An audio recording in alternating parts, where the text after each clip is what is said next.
Hello friend, स्वागत है आपका लर्न MIS में। इस क्लास में हम सीखेंगे फार्मूला टैब के बारे में। दोस्तों, फार्मूला टैब यह एक बहुत ही इंपॉर्टेंट टैब है एक्सेल के अंदर, जिसका बहुत ज़्यादा यूज किया जाता है, तो इसको हम डिटेल में सीखने वाले हैं। तो दोस्तों, वीडियो को स्किप मत करिएगा, पूरा लास्ट तक देखिए, आपको एक एक स्टेप समझ में आ जाएगा। और हाँ, इसमें जो फार्मूला लाइब्रेरी है दोस्तों, आपको भी पता होगा कि जैसे कि फाइनेंशियल, लॉजिकल या कोई भी फार्मूला है, इसके अंदर बहुत सारे फार्मूला हैं। और अगर आप बात करें जाए पूरे एक्सेल में फार्मूले की, तो 400 प्लस फार्मूला है इसके अंदर। तो 400 प्लस फार्मूला को एक वीडियो के अंदर कवर करना बहुत ही मुश्किल है। तो इसके लिए मैं आपको एक एक फार्मूला का अलग अलग वीडियो बना दूंगा, आप वहाँ से देख सकते हैं। फिलहाल इसके अंदर और भी ऑप्शन है जिसके बारे में जानना बहुत ज़रूरी है, जो फार्मूला टैब के अंदर होता है, जैसे कि डिफाइन नेम हो गया, फार्मूला ऑडिटिंग और कैलकुलेशन पार्ट। तो इन सारे ऑप्शन को हम डिटेल में सीखेंगे अभी, और उसके बाद इंसर्ट फंक्शन और ऑटो सम को डिटेल में सीखेंगे। बाकी के ऑप्शन को हम स्किप करते हैं और अलग वीडियो में एक एक फार्मूले को हम बनाएंगे, ठीक है। तो चलिए सबसे पहले जान लेते हैं कि फार्मूला का जो यूज किया जाता है, तो स्टार्ट कहाँ से किया जाता है। जब भी आप जैसे बिगिनर्स हैं, जैसे मान लीजिए कि आप बिगिनर्स हैं, आपको कुछ नहीं पता है एक्सेल के बारे में, जिनको कुछ पता है, जैसे सब कुछ सीख चुके हैं, तो उनके लिए तो ये बिल्कुल बेसिक लेवल का है। बट आप भी देख लीजिए, और जो लोगों को सीखना है उनको बताइए सीखने के लिए। तो चलिए देखते हैं, अगर मान लीजिए कोई भी फार्मूला आप यूज करते हैं, तो उसका जब यूज किया जाता है, तो सबसे पहले इक्वल का साइन का यूज किया जाता है। बिना इक्वल के साइन के जो है आप किसी भी फार्मूला को यूज नहीं कर सकते हैं।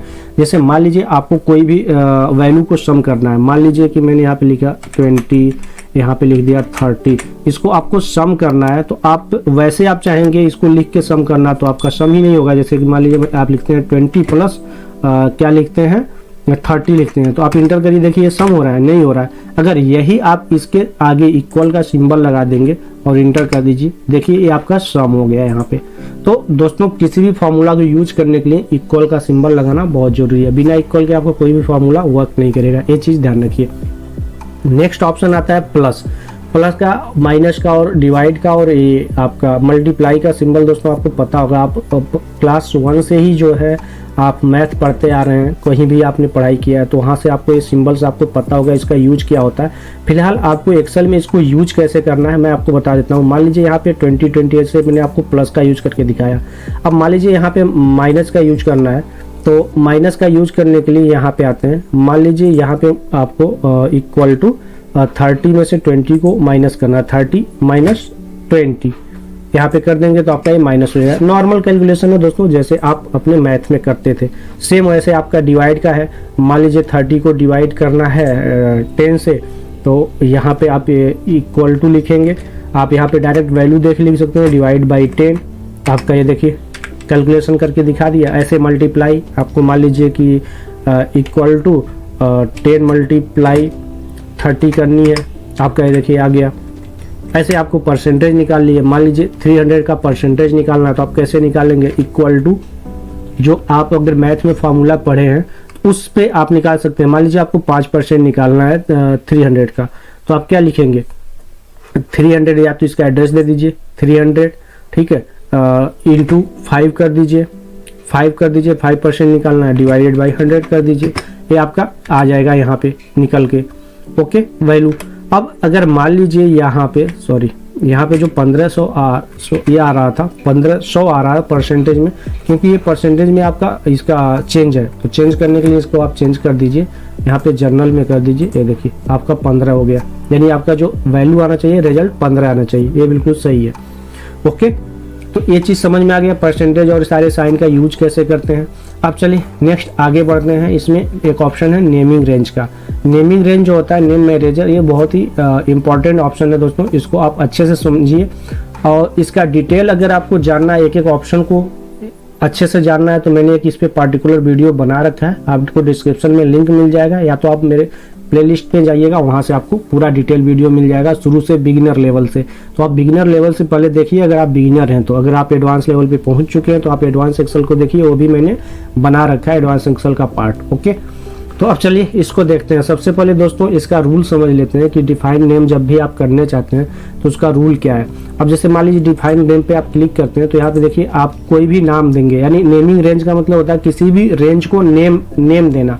यानी एक नेम के साथ एक रेंज को आप क्रिएट कर सकते हैं। तो कैसे क्रिएट करेंगे और उसका रूल क्या है? तो सबसे पहले आप इस वाले नेमिंग रेंज में यहाँ पे दोस्तों, यहाँ पे क्या है कि आप जो नाम लिखेंगे उस नाम को जो है कि इस फॉर्मेट में होना चाहिए, ABC 1 2 3 इस फॉर्मेट में, यानी कैरेक्टर होगा और न्यूमेरिक होगा तो आपका एक्सेप्ट कर लेगा। या तो आपका सिर्फ टेक्स्ट होगा, मतलब कैरेक्टर जो टेक्स्ट है वो आपका होगा तो आपका एक्सेप्ट कर लेगा।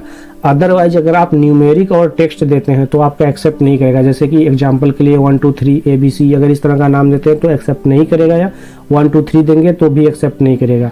और दूसरा रूल ये है कि अवॉइड स्पेस बिटवीन वर्ड्स, यानी जो आप वर्ड्स लिख रहे हैं, जैसे मान लीजिए आपने नेमिंग रेंज में लिखा, नेमिंग स्पेस दे के रेंज लिख दिया तो भी आपका एक्सेप्ट नहीं करेगा। दोनों के बीच में स्पेस नहीं होना चाहिए, ठीक है। स्पेस के जगह पे आप हाइफन का या किसी और स्पेशल कैरेक्टर का यूज कर सकते हैं, सिर्फ इसमें हाइफन का ही यूज करेंगे, बाकी और स्पेशल कैरेक्टर का यूज करेंगे तो भी एक्सेप्ट नहीं करेगा। ओके, तीसरा रूल क्या है इसका?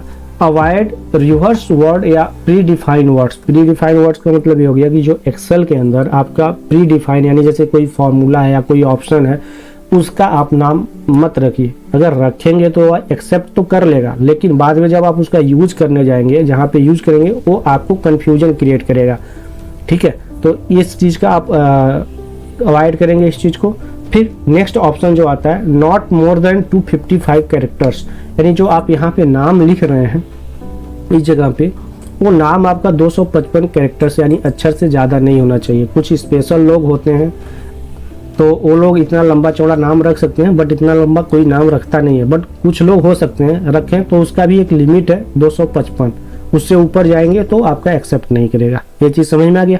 अब बाकी रही स्कोप में, वर्कबुक आपको हमेशा रहने दीजिए इसको, जब आप वर्कबुक पे काम कर रहे हैं तो इसमें कुछ भी आप चेंज नहीं करना है। फिर यहाँ पे रेफर्स टू में आपको वह रेंज लेना है जिसका आप नेम क्रिएट करना चाहते हैं। तो कैसे करेंगे, आइए यहाँ पे हम एग्जाम्पल के साथ सीखते हैं। सबसे पहले दूसरे सीट पे चलते हैं, डिफाइन नेम पे। दोस्तों डिफाइन नेम पे जैसे मान लीजिए इसका यूज क्या होता है, आप कभी भी कोई भी बड़े फॉर्मूले की यूज करते हैं, या तो आप अपने रेंज को ऑटोमेटिक करना चाहते हैं, ऑटोमेटिक लेवल पे लेना चाहते हैं, तो उस कंडीशन में इसका ज़्यादा यूज किया जाता है। और बड़े बड़े जब फॉर्मूले यूज करते हैं तो वहाँ पे आपको बार बार रेंज को सेलेक्ट करने की ज़रूरत पड़ती है। तो जब आप नेम को डिफाइन कर देंगे, रेंज को डिफाइन कर देंगे, तो आपको बार बार रेंज सेलेक्ट करने की ज़रूरत नहीं पड़ेगी। डायरेक्ट उस नाम से उस रेंज को बुलाएंगे, वो वहाँ पे आके अपना वर्क कर देगा। कैसे करेगा, मान लीजिए इक्वल टू सम मैंने लिखा। अब मुझे जनवरी महीने का पूरा टोटल देखना है, किसका, सारे सिटी का, सारे सिटी नेम जो है, सारी सिटी नेम का मुझे पूरा सम देखना है। तो मैं क्या करूँगा, यहाँ पे जनवरी का सारे सिटी का ऐसे रेंज सेलेक्ट कर रहा हूँ। अब करने के बाद मैं इसको कर दिया क्लोज और यहाँ पे कर दिया इंटर। अब यहाँ पे तो मेरा रिजल्ट आ गया। अगर मान लीजिए ऐसे आपको बार बार करने की जरूरत पड़ी और आपको कई जगह की सीटों पे करनी पड़ी, मान लीजिए किसी दूसरी सीट में आपको कैलकुलेशन करने की ज़रूरत पड़ रही है इस जनवरी की, अब वहाँ पे फिर आके इस सीट पे आप अपना एड्रेस चेंज करेंगे, मतलब इसका एड्रेस सेलेक्ट करेंगे तो आपको टाइम लगेगा। तो इस कंडीशन के लिए आप इसका नेम डिफाइन कर देंगे। तो सिंगल अगर करना है तो आप पूरे एरिया को सिलेक्ट करिए, सेलेक्ट करने के बाद डिफाइन नेम पे क्लिक करिए। यहाँ पे देखिए जेन आ गया, इसका पूरा रेंज आ गया जो आपने किया हुआ है। अगर आप चाहते हैं कि यहाँ से डायरेक्ट रेंज को सिलेक्ट करना तो यहाँ से कर लीजिए, ओके कर दीजिए। अब देखिए यहाँ पे आपका जेन जो है नाम का एक नेमिंग मैनेजर में जाइए, यहाँ पे देखिए एक जो है बन के आ गया। यही चीज़ आप देखिए यूज इन फॉर्मूला में, आप यहाँ पे आइए, देखिए यहाँ पे जेन दिख रहा है, इसके पहले नहीं दिख रहा था। अब मान लीजिए नेमिंग मैनेजर में आके इसको मैं रिमूव कर देता हूँ, रिमूव करके ओके कर दिया। अब देखिए यूज इन फॉर्मूला है आपका हाईलाइट ही नहीं होगा। अब ये हाईलाइट कब होगा, जब आप कोई नेमिंग रेंज बनाएंगे, ठीक है। तो नेमिंग रेंज फिर से आप बना लीजिए, जेन आपका सिलेक्टेड है, यहाँ पे आइए, यहाँ पे आके पूरा एड्रेस सेलेक्ट कर लीजिए। करने के बाद आप सेलेक्ट कर लीजिए, सेलेक्ट करने के बाद ओके कर दीजिए, यहाँ से ओके कर दिया आपका जेन। अब देखिए हाईलाइट हो गया, यहाँ पे जेन आपका आ गया। अब इसको कहीं भी यूज करना है, मान लीजिए यहाँ पे आप इक्वल टू सम लिख रहे हैं। अब सम के अंदर आप यहाँ पे उस एड्रेस पे नहीं जाएंगे, उस एड्रेस पे जाने के लिए आपको ज़रूरत नहीं, यहाँ पे आप डायरेक्ट जेन लिखिए, आपका देखिए आ गया, इंटर कर दीजिए, आपका देखिए यही वाली सेम वैल्यू आ गई। ये चीज़ समझ में आ गया। अब नेक्स्ट बढ़ते हैं क्रिएट फ्रॉम सिलेक्शन। मान लीजिए आपके पास जो है बल्क में बहुत ज़्यादा डेटा है और सब पे आपको नेमिंग रेंज क्रिएट करना, तो एक एक करके करते रह जाएंगे। तो आप क्या करेंगे, यहाँ पे सबको एक साथ सिलेक्ट करिए। अब इसमें कई सारे ऑप्शन है, इस पर क्लिक करिए। अब देखिए आप जब भी नेमिंग रेंज बनाते हैं तो या तो जो आपका नेम है उसी नेम से बनाएंगे जो ऊपर है हेडर पे, या तो जो आपकी साइड में नेम है उस नाम से बनाएंगे, या तो लेफ्ट या राइट किसी भी जगह पे वो नाम है उसी नाम से बनाएंगे। अगर आपको अपने ओन यानी किसी भी अपने नाम से बनाना है तो आप सिंगल का यूज कर लेंगे डिफाइन नेम का। अगर आपको बल्क में बनाना है जैन फेब मार्च अप्रैल मई सबका एक साथ, तो टॉप रो है यहाँ पे, टॉप रो को सिलेक्ट कर लीजिए। अब टॉप रो पे यानी जितनी सिटी नेम है सारी चीज़ें आ जाएगी। ओके, अगर मान लीजिए यही लेफ्ट से बनाना है, यानी लेफ्ट में जैसे दिल्ली, मुंबई, कोलकाता इन सब का बनाना है तो लेफ्ट वाले पे क्लिक करिए। अगर मान लीजिए यही नेम आपका जो है कि राइट साइड में होता है और इसी नाम से आपको क्रिएट करना है तो राइट साइड आप इस पे सिलेक्ट कर लेंगे तो राइट साइड वाले से आप नाम बना देगा। बॉटम रो पे अगर मान लीजिए जैसे जैन फेब मार्च जो है आपका ऊपर ना होकर नीचे है बॉटम पे और इसी नाम से बनाना चाहते हैं तो आप बॉटम का यूज करेंगे। तो ये चीज़ आपको समझ में आ गया। तो चलिए दो का यूज कर लेते हैं हम, टॉप और लेफ्ट का यूज कर लेते हैं। टॉप रो पे हमने क्लिक किया।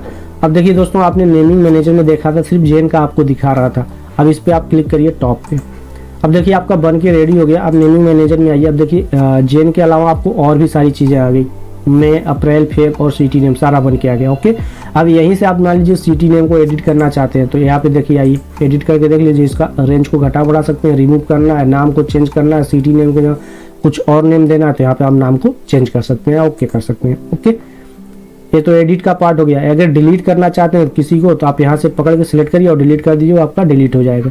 न्यू का मतलब आपने समझ ही लिया। यहाँ न्यू पे क्लिक करेंगे तो ये डिफाइन नेम का विंडो ओपन आपके आ जाएगा, जो वाला विंडो आपका आ रहा था। ओके, ये चीज़ समझ में आ गई। फिल्टर जो आप नॉर्मल पढ़े हैं वही है आपका। मान लीजिए किसी को फिल्टर करना है, यहाँ से आप फिल्टर करके देख सकते हैं। तो क्लियर वाले को फिल्टर करिए, क्लियर वाला आ गया। देखिए ओके, अब ये चीज़ समझ में आ गई। अब ऐसे मान लीजिए यहाँ पे आपको सारे इसका दिल्ली का, मुंबई का, इसका भी नेमिंग रेंज बनाना है तो इस पूरे एरिया को ऐसे सिलेक्ट करिए। सिलेक्ट करने के बाद आप जो है कि टॉप को नहीं करना, लेफ्ट को करना, लेफ्ट कॉलम को क्लिक कर दीजिए। आप देख लीजिए यहाँ पे नेमिंग मैनेजर पहले क्या आ रहा था, दिल्ली, मुंबई, लखनऊ नहीं आ रहा था, देखिए अब ये भी आ गया यहाँ पे। तो ये चीज़ समझ में आ गया। अब देखिए इसका एक प्रोजेक्ट मैं आपको बना के दिखाता हूँ। ऊपर देखिए मैंने सिटी नेम ले लिया, मंथ और आउटपुट ले लिया। अब इसका एक छोटा सा मैं एग्जांपल आपको बता रहा हूँ कि यूज कैसे होता है और किस तरह का यूज होता है। अब मान लीजिए बेंगलोर, यहाँ पे मैंने जैसे कि ड्रॉप डाउन लिस्ट बना लिया पूरे सिटी नेम का। फिर यहाँ पे मैंने जो है कि पूरा जनवरी फरवरी का लिस्ट बना लिया और यहाँ पे आउटपुट दिखा रहा है। तो आउटपुट कैसे दिखा रहा है, मैं इस पूरे को डिलीट कर देता हूँ यहाँ से। मान लीजिए मैंने डिलीट कर दिया। अब देखिए यहाँ पे कुछ नहीं है, डिलीट कर दिया मैंने। अब यहाँ पे मैं जाता हूँ, डेटा टैब पे जाता हूँ, यहाँ पे आता हूँ डेटा वैलिडेशन में, यहाँ लिस्ट पे आता हूँ। लिस्ट पे आके यहाँ पे मैंने पूरा डिलीट करके यहाँ पे इक्वल टू, यहाँ पे पूरा नाम मैंने ये वाला एड्रेस ले लिया। एड्रेस लेने के बाद इंटर कर दिया। अब ये हमारा यहाँ पे सिटी नेम आ गया, ये देखिए आ गया। अब कोई भी नाम हमने यहाँ पे सेलेक्ट कर लिया। अब मंथ में आते हैं, वैसे यहाँ पे डेटा टाइप में आते हैं, यहाँ पे आते हैं डेटा वैलिडेशन पे। दोस्तों डेटा टाइप के बारे में मैं पूरा क्लास ले चुका हूँ, बता चुका हूँ। अगर आपने वो वीडियो नहीं देखा अब तक तो आप डिस्क्रिप्शन में आइए, वहाँ से लिंक मिल जाएगा, प्लेलिस्ट पे जाके वहाँ से देख सकते हैं।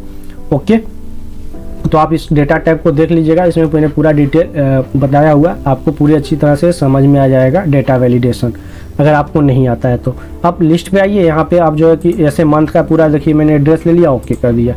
अब यहाँ पे कोई भी मंथ सेलेक्ट कर लीजिए, मान लीजिए फेब मैंने सेलेक्ट कर लिया। अब यहाँ पे दोस्तों आपको क्या करना है, एक फॉर्मूला लगाना है, इक्वल टू इनडायरेक्ट। इनडायरेक्ट का फॉर्मूला मैंने ले लिया, इनडायरेक्ट ये वाला ले लिया, ब्रैकेट क्लोज किया, स्पेस, फिर इनडायरेक्ट लगाया मैंने। अब इनडायरेक्ट में जो है कि इस वाले का एड्रेस ले लिया, किसका, D4 का ले लिया, इंटर किया। अब इसको कर दिया इंटर। अब देखिए दोस्तों ये जो है कि यहाँ पे आउटपुट हमें दिखा दिया। आउटपुट किसका दिखा रहा है, इन दोनों को मैच करके, यानी जो हमने इनडायरेक्ट का फॉर्मूला लगाया था कोलकाता और फेब को दिख रहा है। यानी कोलकाता और फेब की आउटपुट वैल्यू कितनी है, कोलकाता पे आप आइए और फेब में आइए, आप देखिए 661 दिख रहा है, 661 आ गया। अब अगर मान लीजिए चाहते हैं आप यहाँ पे जो वैल्यू है और वो वैल्यू यहाँ पे हाईलाइट भी हो जाए तो इसमें आप किसका, कंडीशनल फॉर्मेटिंग का यूज कर लीजिए। कैसे करेंगे, आपने अगर इसको बारे में नहीं पढ़ा है तो होम टैब में जाइए, कंडीशनल फॉर्मेटिंग में जाइए, इसका भी वीडियो मैंने बना रखा है, आपको प्लेलिस्ट से मिल जाएगा, वहाँ से देख लीजिएगा। आप आइए यहाँ पे न्यू रूल पे आइए, यहाँ पे आएंगे फॉर्मूला वाले टैब पे, यहाँ पे देखिए यहाँ पे आप फॉर्मूला यूज करेंगे। फॉर्मूला यूज करेंगे मैंने आपको तरीका क्या बताया था, इक्वल टू का साइन लगाएंगे। फिर अब आपको मैच किससे करना, आउटपुट वाले से मैच करना है कि इसमें से जो भी मैच करे एरिया वो हाईलाइट हो जाए। तो हम पहले आउटपुट को ले लेते हैं, तो आउटपुट हमारा कहाँ पे है, E5 पे है, इक्वल टू यानी इससे मैच कर जाए ये वाला, तो जेन के नीचे क्या है आपका C7 ले लीजिए। आप देखिए फ्रीज होके आ रहा है, तो इसको आप अनफ्रीज कर दीजिए। दोस्तों फ्रीज और अनफ्रीज के बारे में भी मैंने एक क्लास ले रखा है, इसको क्यों फ्रीज कर रहा हूँ और क्यों अनफ्रीज कर रहा हूँ उसको पूरी डिटेल आपको वीडियो मिल जाएगी, वो देख लीजिएगा, आपको समझ में आ जाएगा फ्रीज और अनफ्रीज वाला। ठीक है, अब यहाँ पे फॉर्मेट पे आते हैं, फिल पे आते हैं। मान लीजिए मैंने रेड कलर कर दिया यहाँ से, और फॉन्ट का कलर जो है कि कर दिया वाइट कर दिया, इसको कर दिया बोल्ड कर दिया, कुछ भी कर सकते हैं ऐसे आप, ओके कर दीजिए। अब देखिए दोस्तों यहाँ पे हाईलाइट हो गया, अभी हाईलाइट हो रहा है ना। अब यहाँ पे कुछ भी सिलेक्ट करिए, देखिए मार्च मैंने सिलेक्ट किया, मार्च का आ गया। अब कोई और सिटी का नेम सिलेक्ट करता हूँ, कानपुर, अब देखिए यहाँ पे हाईलाइट होके आ गया। अब एक चीज़ मैं इंटरेस्टिंग आपको दिखाता हूँ दोस्तों, ये फॉर्मूला टैब के अंदर है। मान लीजिए आपके साथ कई बार ऐसा होता होगा कि आप यहाँ पे फॉर्मूला तो आपका सही है, आपका रिजल्ट ही नहीं यहाँ पे आ रहा है। अब वो क्यों नहीं आ रहा है, वो इसलिए नहीं आता है कि आपका वो फॉर्मूला जो है कि ऑटोमेटिक मोड पे होता है। जैसे आप देखिए कैलकुलेशन के ऑप्शन पे आप आएंगे, तो यहाँ पे देखिए ऑटोमेटिक मैनुअल और automatic except for data table है, 3 ऑप्शन है। तो यहाँ पे अगर मान लीजिए आपका फॉर्मूला मैनुअल मोड पे आ जाए, मैनुअल पे मैंने क्लिक कर दिया, आप यहाँ पे सेलेक्ट करके देखिए अप्रैल, यहाँ पे देखिए अप्रैल की वैल्यू ही नहीं शो कर रहा है। कानपुर अप्रैल का वैल्यू शो करना चाहिए ना, अप्रैल के 937 यहाँ पे शो ही नहीं कर रहा है। और ये आपका जो कंडीशनल फॉर्मेटिंग ये भी नहीं आपका चेंज हुआ, क्यों नहीं हुआ, क्योंकि आपका फॉर्मूला ऑटोमेटिक मोड पे है। अब इसको अगर आप यहाँ पे जैसे F9 है ना, कैलकुलेट नाउ, इस पे आप क्लिक करेंगे तब देखिए आपका कैलकुलेट हो गया और यहाँ पे शो भी कर दिया। ये चीज़ आपको समझ में आ गई। कैलकुलेट ऑप्शन के अंदर ऑटोमेटिक और मैनुअल, अगर इस तरह का कभी भी आपको प्रॉब्लम आती है, आपका फॉर्मूला काम नहीं करता, समझ जाइए कि मैनुअल मोड पे आपका फॉर्मूला है। कई बार ऐसा हो जाता है, डायरेक्ट आप आइए फॉर्मूला टैब के अंदर, देख लीजिए किस पे टिक है, मैनुअल पे है तो ऑटोमेटिक पे कर दीजिए। अब ऑटोमेटिक पे करने के बाद देखिए दोस्तों यहाँ पे मैं अप्रैल के यहाँ कुछ भी सिलेक्ट करता हूँ, देखिए ऑटोमेटिक चेंज हो गया। तो ये दोनों ऑप्शन भी आपको आई होप समझ में आ गए होंगे, ऑटोमेटिक और मैनुअल, इसी एग्जाम्पल के जरिए। ओके, अब इसमें का 2 ऑप्शन बचता है, automatic except for data table, और बाकी ये आपने देख लिया कैलकुलेट नाउ। कैलकुलेट नाउ का मतलब यानी आपकी सीट पे जो भी कैलकुलेशन है, जो भी फार्मूला है, इस पे क्लिक करते हो सारा कैलकुलेट हो जाएगा जब आपका ऑटो मैनुअल मोड पे रहेगा तो। ओके, अब उसके नीचे एक ऑप्शन है, यहाँ पे आते हैं, देखिए यहाँ पे एक ऑप्शन है कैलकुलेट सीट। तो कैलकुलेट सीट का मतलब ये हो गया, जब आपका फॉर्मूला मैनुअल मोड पे होता है तो जिस सीट पे आप वर्क कर रहे हैं, आप सिर्फ उसी सीट को कैलकुलेट करना चाहते हैं तो इस पे क्लिक करेंगे कैलकुलेट सीट पे, यानी शिफ्ट F9 इसका जो है शॉर्टकट की होता है। ओके, अगर आपको पूरे सीट पे एक साथ कैलकुलेट कराना है तो F9 शिफ्ट करेंगे, यानी कैलकुलेट नाउ पे क्लिक करेंगे। ये भी ऑप्शन आपको आई होप समझ में आएंगे, बस ये आपको शो करने के लिए होता है रिजल्ट को। ओके, अब इसमें क्या एक ऑप्शन बचता है automatic except for data table. तो इसका यूज जो है कि दोस्तों ये होता है कि डेटा टेबल, इसके मैं अभी बताऊंगा एक एग्जांपल के साथ। चलिए नेक्स्ट ऑप्शन को मैं समझ लेते हैं, फॉर्मूला ऑडिटिंग को पहले, फिर हम बाकी के ऑप्शन को समझेंगे, फिर इसको भी समझेंगे। अब फॉर्मूला ऑडिटिंग के लिए मैं आता हूं दोस्तों, सेम वही डेटा मैंने ले लिया यहाँ पे। मान लीजिए मैं यहाँ पे इसको सम करता हूँ। अब ये सम करने के लिए दोस्तों यहाँ पे ऐसे आप यूज करना है ना, अब ऐसे भी यूज मत करिए, आप यहाँ पे डायरेक्ट जो है कि यहाँ पे ऑटो सम का यूज कर सकते हैं, जो equal to alt equal to का सिंबल होता है, इसका यूज होता है। ठीक है, यहाँ पे आप देखिए इक्वल टू सम लिख रहे हैं तो आपको लिखना पड़ रहा है, आप चाहते हैं कि इसको लिखना ना पड़े, इसका शॉर्टकट की होता है ऑटो सम। तो ऑटो सम के लिए आप क्या करेंगे, यहाँ पे ऑल्ट इक्वल टू प्रेस करिए ऐसे। अब देखिए पूरा रेंज आपका ले लिया लेफ्ट साइड का, और यहाँ पे सम होके आ गया, इंटर कर दीजिए। अब इसी फॉर्मूले को आप ड्रैग कर दीजिए पूरा यहाँ तक, ये आपका पूरा सम हो गया। अब देखिए दोस्तों यहाँ पे सम तो हो गया, अब यहाँ पे ट्रेस प्रेसिडेंट और ट्रेस डिपेंडेंट ऑप्शन है फॉर्मूला ऑडिटिंग के अंदर। इसका यूज क्या होता है, इसका यूज होता है बस एक को चेक करने के लिए कि आपका ये जो फॉर्मूला है, ये आपका जो वैल्यू आया है कहाँ कहाँ से बन के आया। तो इस पे आप क्लिक करिए ट्रेस प्रेसिडेंट पे। अब देखिए दोस्तों ये हाईलाइट हो गया और यहाँ पे एक एरो बना दिया कि इन जगहों से बन के यह आपका वैल्यू आया है। आपका ट्रेस डिपेंडेंट ठीक इसका उल्टा काम करता है, यह ये बताता है कि आपकी जो ये वैल्यू है, जैसे मान लीजिए इस पे आपने क्लिक किया और आप जानना चाहते हैं कि ये वैल्यू किस फॉर्मूला में कहाँ कहाँ यूज हुआ है, तो आप इस पे क्लिक करिए, ये देखिए बता दिया यहाँ पे। अब मान लीजिए आपको सीधा बता रहा है, मान लीजिए आपने यहाँ पे कहीं पे यूज किया हुआ इक्वल टू सम। अब मान लीजिए मैं वैल्यू ले लिया, कोलकाता को ले लिया, रैंडम ऐसे ले रहा हूँ मैं, यहाँ पे ले लिया, फिर रैंडम मैंने जो है कि पटना का यहाँ से ले लिया, फिर रैंडम यहाँ से ले लिया, इंटर कर दिया। अब देखिए दोस्तों यहाँ पे अगर आप आएंगे और ट्रेस प्रेसिडेंट पे क्लिक करिए तो ये आपको जो है कि ये वैल्यू कहाँ से आके सम हुआ है आपको नहीं पता इस पूरे डेटा में। ये तो सिंपल था तो आपको पता चल गया। अब इसके लिए आप यहाँ पे क्लिक करिए। अब ये देखिए ये बता दिया कि वैल्यू आपने कहाँ से लिया, यहाँ से लिया, यहाँ से लिया है, यहाँ से लिया और यहाँ से लिया। ये सारे जगह से आपको एरो के थ्रू आपको एक सिंबल बता दिया।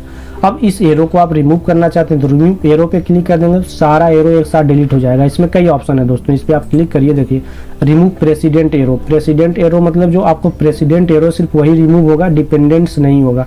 तो डिपेंडेंट्स हमें एक ही लगाया, प्रेसिडेंट्स कई सारे लगाया। देखिए डिपेंडेंट्स है, दोनों नहीं रिमूव हुआ, प्रेसिडेंट रिमूव हो गया। अब डिपेंडेंट्स पे क्लिक करिए, डिपेंडेंट्स रिमूव हो जाएगा, प्रेसिडेंट रह जाएगा, प्रेसिडेंट रह गया। ओके, अब सारे को एक साथ रिमूव करना चाहते हैं तो रिमूव एरो पे क्लिक कर दीजिए, सारा एक साथ रिमूव हो जाएगा। तो ये तीनों ऑप्शन आई होप समझ में आ गया। अब देखिए यहाँ पे शो फार्मूला का ऑप्शन है, तो शो फार्मूला जैसे आपने यहाँ पे फार्मूला लगाया हुआ ना, इस फार्मूला को देखना चाहते हैं कि क्या फार्मूला यूज हुआ है तो इस फार्मूले पे आप क्लिक करिए, शो फार्मूले पे क्लिक कर दीजिए। देखिए दोस्तों शो फार्मूला क्लिक किया, यहाँ पे फार्मूला सारा शो हो गया कि क्या फार्मूला लगा हुआ है, सम का फार्मूला लगा हुआ और ट्रेस प्रेसिडेंट पूरा हाईलाइट होके आ गया। ओके, ये चीज समझ में आ गई। फिर इस फॉर्मूले को हाइड करना चाहते हैं, सो फॉर्मूला क्लिक कर दीजिए, आपका हाइड हो जाएगा, आपका वैल्यू कैलकुलेशन दिखाएगा।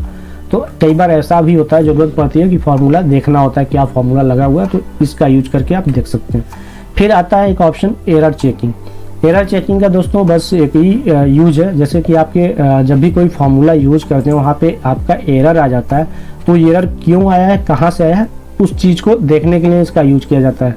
ओके, जैसे मान लीजिए मैं यहाँ पे लिख रहा हूँ इक्वल टू सम, SUM लिखना चाहिए लेकिन मैं SU लिख के आप ब्रैकेट देके और मैंने एक एड्रेस ले लिया यहाँ पे और एड्रेस लेने के बाद इंटर कर दिया। अब देखिए दोस्तों यहाँ पे एरर आ गया, यहाँ भी एरर आ गया, यहाँ भी एरर आ गया। ठीक है, तो दोनों जगह एरर आ गया। क्यों आ गया, क्योंकि यहाँ पे एरर आया तो यहाँ भी एरर आ गया, क्योंकि आपके कैलकुलेशन में प्रॉब्लम हो गया।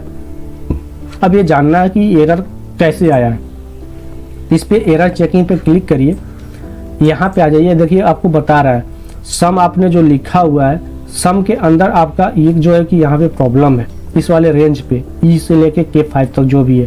तो अब यहाँ पे आप जो है कि एरर का हेल्प ले सकते हैं, ट्रेस एरर कर सकते हैं। ट्रेस एरर पे चेक करेंगे तो आपका ये एरर कहाँ से आया, किस किस बेस से आया, ये आपको बता दिया, जो आपका ट्रेस प्रेसिडेंट काम कर रहा था। ओके, अब इसको रिमूव करना है तो रिमूव एरो पे क्लिक करिए, रिमूव हो जाएगा। अब फिर रिज्यूम पे क्लिक करिए, सारा ऑप्शन हाईलाइट हो जाए। अब यहाँ से आप कोई भी ऑप्शन को चेक कर सकते हैं। इग्नोर एरर पे क्लिक कर देंगे, आपका जो एरर है ये आपको रेड में नहीं दिख रहा है, ये आपका हट जाएगा। एडिट इन फॉर्मूला बार में क्लिक करेंगे तो ये आपको एडिट पे ले जाएगा डायरेक्ट। अब इस एरर को कहाँ से एरर आया इसको रिमूव कर सकते हैं आप, इस एरर को। ठीक है, अब रिज्यूम पे फिर से क्लिक करिए, यहाँ पे आप आ जाएंगे। इग्नोर पे क्लिक करेंगे, वही प्रीवियस को देखना चाहते हैं, प्रीवियस पे क्लिक करिए, देखिए एरर यहाँ पे आ गया। यानी जितने भी एरर होंगे आपके यहाँ पे शो कर देगा प्रीवियस। अब फिर नेक्स्ट को देखना चाहते हैं, नेक्स्ट पे क्लिक करिए, नेक्स्ट वाले एरर पे आ गया।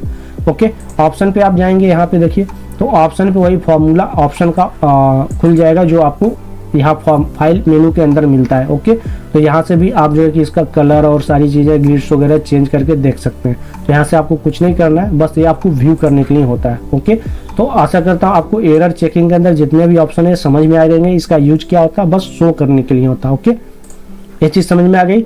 अब आते हैं इवैल्यूएट फार्मूला। दोस्तों इसका जो यूज है बहुत ही अच्छा यूज है एक्सेल के अंदर, और इसके थ्रू आप किसी भी फॉर्मूले को आसानी से समझ सकते हैं। कैसे समझेंगे, चलिए मैं आपको एक एग्जांपल से बताता हूँ। मान लीजिए मैं यहाँ पे एक लंबा चौड़ा बड़ा सा कैलकुलेशन करता हूँ, इक्वल टू सम, मैंने इस रेंज को ले लिया, जैन से लेके मई तक ले लिया और इसको कर दिया इंटर।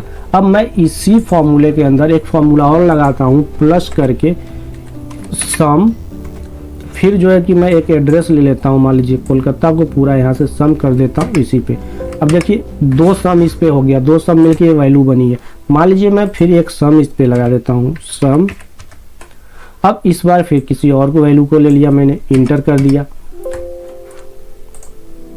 अब यहाँ पे देखिए मैंने इक्वल का सिंबल लगा दिया, इसलिए यहाँ पे फॉल्स आ गया, यहाँ पे हमें प्लस लगाना था, प्लस लगा दिया। अब देखिए ऐसे कई बार आते हैं, मतलब आप जब फॉर्मूला लगाते हैं वो गलतियां होती हैं, तो घबराइए मत, उसको देख लीजिए कि प्रॉब्लम कहाँ पे है।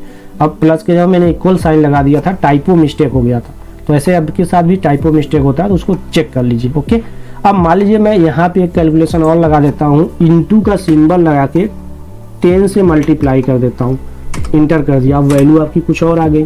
अब मान लीजिए मैं यहाँ पे फिर डिवाइड का सिंबल लगा देता हूँ, मान लीजिए 2 से डिवाइड कर देता हूँ। अब आपका रिजल्ट ये आ गया। अब आप कंफ्यूज हैं कि ये रिजल्ट कैसे आया है, क्या क्या चीज़ें हो कि आपका ये रिजल्ट आया है। तो इस चीज़ को देखने के लिए सबसे बेस्ट ऑप्शन होता है इवैल्यूएट फार्मूला। इस पर क्लिक करिए। अब आपको यह इस पूरे फार्मूले को तोड़ के एक एक करके उसका रिजल्ट दिखाएगा। देखिए कैसे, इवैल्यूएट पे क्लिक करिए। पहला इवैल्यूएशन किस पे किया है, आपका जो पहला फार्मूला था, यहाँ पे देखिए दोस्तों, यहाँ पे जो आपका पहला फार्मूला था उसको आपका रिजल्ट दिखा दिया 3394। दूसरा फार्मूला आपका रेडी हो गया कैलकुलेट होने के लिए, सम दूसरा जो रेंज है। इस पे आप इवैल्यूएट पे क्लिक करिए। अब देखिए दूसरे को भी कैलकुलेट कर दिया और दोनों को प्लस कर रहा है। प्लस करने के बाद जो वैल्यू आएगा यहाँ पे दिखा देगा। अब देखिए वैल्यू क्या आ गया 4625।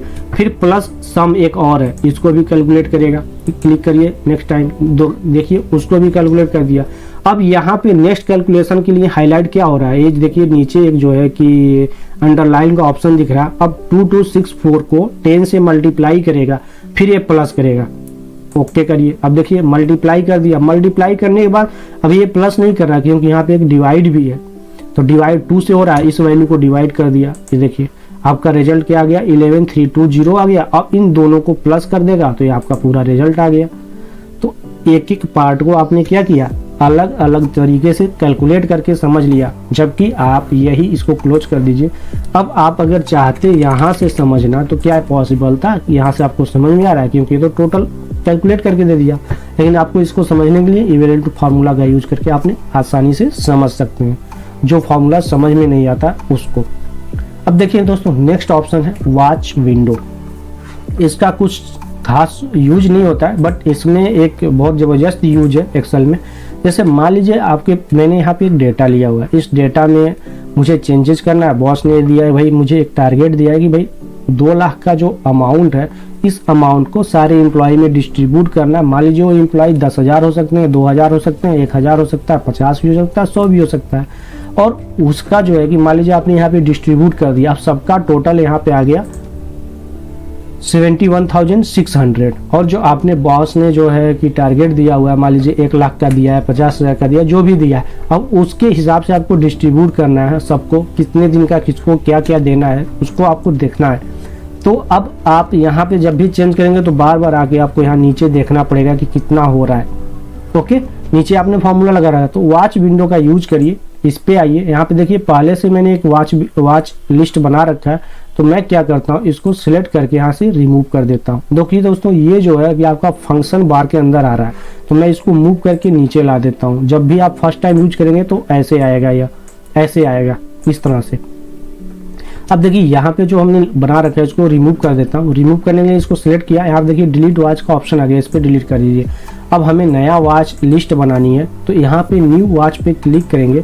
यहाँ पे अब जब क्लिक करेंगे तो ये एड्रेस हमसे पूछेगा किसको वॉच करना चाहते हैं, यानी किसको देखना चाहते हैं। तो मैंने इसको एड्रेस दे दिया कि ग्रैंड टोटल को मैं देखना चाहता हूँ। यहाँ पे ग्रैंड टोटल का एड्रेस दे दिया, ऐड कर दिया।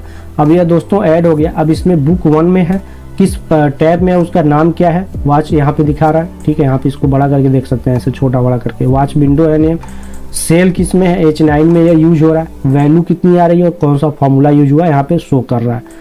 अब इस सबको जो है कि यहाँ से देखिए कहीं भी रख दीजिए इसको। अब वॉच करना है 7-1। अब मान लीजिए आपका ये डेटा नीचे है, यहाँ पे मैं 20 के जगह पे 10 कर देता हूँ, तो इसकी जो वैल्यू है 10 से डिवाइड हो जाएगी, 10 से मल्टीप्लाई हो जाएगी, तो यहाँ पे 2000 आ गया। अब यहाँ पे वैल्यू आपकी 69600 हो गई। तो जो कि वैल्यू आपको यहाँ पे फ्रंट पे दिख रहा है, आपको बार बार नीचे जाने की जरूरत नहीं है। अब इस वॉच विंडो को आप चाहते हैं कहीं भी सेट करना, वहाँ पे रख सकते हैं। मान लीजिए इसको चाहते हैं कि आप फार्मूला बार के ऊपर यहाँ पे ऐसे ही सेट कर देना, इस पर आप पकड़ के ले जाइए, इसको ऐसे रख दीजिए, सेट हो जाएगा। इसका जो एरिया इसको आप घटा बढ़ा सकते हैं, ऐसे देखिए घटा बढ़ा सकते हैं। तो आपने रख दिया। अब यहाँ पे आप चेंज कर दीजिए, यहाँ सामने फ्रंट पे दिखता रहेगा जो भी आप चेंज करेंगे। मान लीजिए इसको हमें जो है कि 25 दिन के बजाय 20 दिन का देना है, 20 दिन का देना है, तो 20 दिन के हिसाब से कितना वैल्यू बन रहा है, ऐसे आप चेंज करते जाएंगे। जैसे आपको लगेगा कि आपकी जो टारगेट वैल्यू है आपकी कंप्लीट हो रही है, आप ओके कर दीजिए, आपकी वॉच लिस्ट कंप्लीट हो गई। जो भी आप देखना चाहते हैं, जो भी कैलकुलेशन, तो ऐसे आप अपने हिसाब से कर सकते हैं दोस्तों। ओके, अब करते हैं यहाँ से इसको क्लोज। अब ये आपका वॉच लिस्ट क्लोज हो गया। अब नेक्स्ट ऑप्शन जो कैलकुलेशन का बचता है, इसमें से मैंने 2 चीज़ें आपको समझा दिया ऑलरेडी वहाँ पे। अब ऑटोमेटिक और मैनुअल को आपने देख लिया, जैसे कि आपका ये जो कैलकुलेशन लिस्ट होती है मैनुअल पे ऑटोमेटिक पे। अब यहाँ से मैं इसको रिमूव कर देता हूँ। अब देखिए यहाँ पे कुछ भी आप चेंज करिए तो ये आपका क्या है, ऑटोमेटिक पे तो चेंज हो रहा है, मैनुअल पे क्लिक करेंगे तो आप यहाँ पे देखिए कुछ भी वैल्यू चेंज करिए नहीं होगा। तो इसके लिए आप क्या करेंगे, कैलकुलेट नाउ पे क्लिक करेंगे तो आपका कैलकुलेट हो जाएगा। अगर कैलकुलेट इस पे सीट पे क्लिक करेंगे तो सिर्फ इस सीट का डेटा सिलेक्ट होगा, कैलकुलेट होगा। नेक्स्ट किसी ऑप्शन पे, जैसे मान लीजिए यहाँ पे सीट ऑटोमेटिक मैनुअल पे मैंने ले रखा है, इस सीट 1 पे मैंने डेटा ले रखा है, सीट 1 पे मैं कुछ भी चेंज कर दिया, यहाँ पे मैंने 0 कर दिया तो यहाँ पे वैल्यू देखिए चेंज नहीं हुआ। और मैं यहाँ पे अगर सिर्फ सीट पे क्लिक करता हूँ तो सिर्फ इसी सीट का चेंज होगा, इस वाली सीट पे नहीं चेंज होगा। यहाँ पे मैं चेंज कर देता हूँ 0, तो 0 करने के बाद जो वैल्यू आनी चाहिए देखिए यहाँ पे 3346 तो कर रहा और यहाँ पे 3346 कर रहा है। अब इस पर मैं क्लिक करता हूँ, अब देखिए 2465 हो गया, बट इस पे चेंज नहीं हुआ, 3346 पे है। अब मैं दोनों जगह पे जो है यहाँ पे भी 10 कर देता हूँ, ठीक है, और यहाँ पे भी आके 10 करता हूँ। अब देखिए 3346 यहाँ पे कुछ और होना चाहिए तो हम कैलकुलेट नाउ पे क्लिक करते हैं। अब देखिए यहाँ पे 2475 हो गया, अब यहाँ भी चेंज हो गया हुआ 2475 हो गया। अरे कैलकुलेट नाउ पे क्लिक करते ही सारी सीट पे, यानी वर्कबुक के भी जितनी भी सीट आपने ले रखा है सारी सीट पे कैलकुलेशन एक साथ अप्लाई हो जाएगा। लेकिन कैलकुलेट सीट पे आप क्लिक करेंगे, मैनुअल पे आपका फॉर्मूला है तो सिर्फ एक ही सीट पे कैलकुलेशन होगी।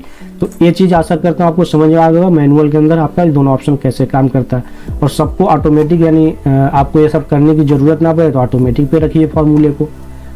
ओके, अब नेक्स्ट ऑप्शन आता है automatic except for data table, यानी जब भी आपका मैनुअल और डेटा टेबल पे आपका रहेगा तो डेटा टेबल आपका चेंज नहीं होगा, बाकी सारी चीज़ें चेंज हो जाएंगी। तो इसके लिए डेटा टेबल आपका यूज कैसे होता है चलिए मैं आपको बताता हूँ। यहाँ पे आता हूँ calculate except for data table पे, मैंने यहाँ पे एक डेटा टेबल बना रखा है, मैं इस पूरे ऑप्शन को कर देता हूँ रिमूव। यहाँ से मैंने किया ऐसे रिमूव, दोस्तों रिमूव कर दिया।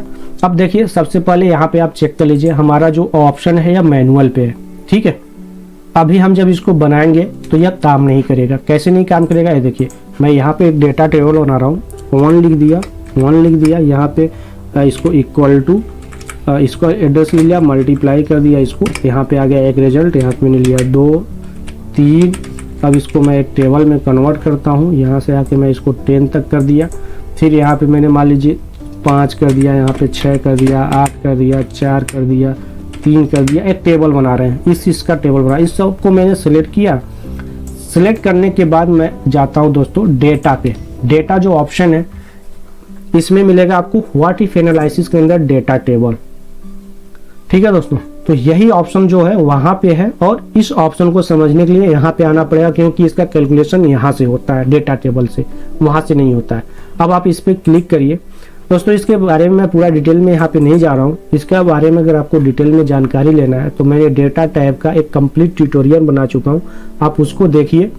वहाँ से आपको पूरा डेटा टैब के बारे में सारी इंफॉर्मेशन मिल जाएगी, सारा आपको अच्छे से सीख लेंगे, आपको कोई इश्यूज नहीं होगा इसको समझने में। ओके, अब देखिए रो इनपुट सेल पे मैं ऊपर वाले को C3 को ले लिया, कॉलम पे मैंने जो है कि C के अंदर जो आपका C4 है इसको ले लिया, ओके किया।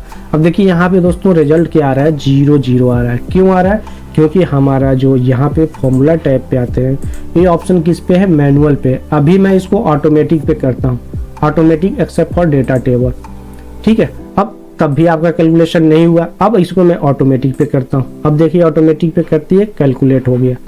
ओके, तो इसका जो सीधा ऑप्शन है ये कहाँ से है, डेटा टैब से लिंक है, किसका, ये ऑटोमेटिक का, ठीक है, डेटा टेबल का। अब ये देखिए आपका एक डेटा टेबल बन के रेडी हो गया। अब मैं यहाँ पे ऑटोमेटिक पे है, अब मैं यहाँ पे कुछ भी चेंजेस करता हूँ, मान लीजिए यहाँ पे 6 के जगह पे 5 करता हूँ। अब देखिए यहाँ पे 5 का टेबल हो गया, मान लीजिए 4 के यहाँ पे 2 करता हूँ, 2 का टेबल रेडी हो गया। बट अगर मैं इस पे क्लिक कर देता हूँ ऑटोमेटिक पे, अब देखिए यहाँ पे मैं 3 किया, अब देखिए कुछ भी चेंजेज नहीं हो रहा है। ओके, इस डेटा टेबल में चेंजेज नहीं हो रहा है। क्यों नहीं हो रहा है, क्योंकि मैंने यहाँ पे automatic except for data table पे चेक हो रखा है। ओके, तो ये सिर्फ इस डेटा टेबल के लिए काम करेगा, बाकी मैनुअल पे भी आपका चेक रहेगा। तो आप देखिए 5 करिए, आपका नहीं हो रहा है। आप इस पे सीट पे क्लिक करिए, सीट पे क्लिक करते ही आपका सारा कैलकुलेशन हो गया। ओके, तो ये जो automatic except for data table है वो इस डेटा टेबल पे वर्क करता है। ओके, इसके लिए यूज होता है। तो ये चीज़ समझ में आ गया। और ये डेटा टेबल कहाँ से बनेगा, डेटा टाइप के अंदर जाके व्हाट इफ एनालिसिस से। तो दोस्तों आशा करता हूँ ये सारा जो है कि फॉर्मूला टाइप के अंदर कैलकुलेशन का सारा ऑप्शन समझ में आ गया होगा। इसमें कोई ऐसा ऑप्शन नहीं है कि जो छूट गया हो, और आपको मैंने अच्छे से एक्सप्लेन कर दिया। अगर किसी भी ऑप्शन के बारे में कोई इशूज होता है, प्रैक्टिकल करने में कोई प्रॉब्लम होती है, तो आप कमेंट बॉक्स के थ्रू बता सकते हैं। और यह सीट जो है दोस्तों, यह सीट मैं आपको डिस्क्रिप्शन बॉक्स के साथ अटैच कर देता हूँ अपनी डिस्क्रिप्शन में, वहाँ से जाके आप डाउनलोड कर लीजिएगा सीट, और मेरे साथ साथ जैसे मैंने किया ऐसे आप प्रैक्टिकल करके इसका चेक कर लीजिएगा। ओके, अब चलिए दोस्तों मिलेंगे नेक्स्ट वीडियो में। उसके पहले अगर आपने चैनल को सब्सक्राइब नहीं किया है तो सब्सक्राइब करके जाइएगा। आपके लिए मैं इतना मेहनत करके वीडियोज बनाते हैं तो थोड़ा सी वैल्यू हमें भी चाहिए, तो आप कम से कम सब्सक्राइब भी करिए ताकि हमें भी एक मोटिवेशन मिले और आप लोगों के लिए अच्छे से अच्छे वीडियोज लेकर आता रहूँ। ओके, तो चलिए अब नेक्स्ट वीडियो किस टॉपिक पे होना चाहिए दोस्तों कमेंट बॉक्स में थ्रू बताइएगा। उस टॉपिक पे मैं आपको वीडियो बना दूंगा और उस टॉपिक के बारे में समझा दूंगा। अब मिलते हैं नेक्स्ट वीडियो में नेक्स्ट टॉपिक के साथ। तब तक के लिए धन्यवाद। जय हिंद, जय भारत।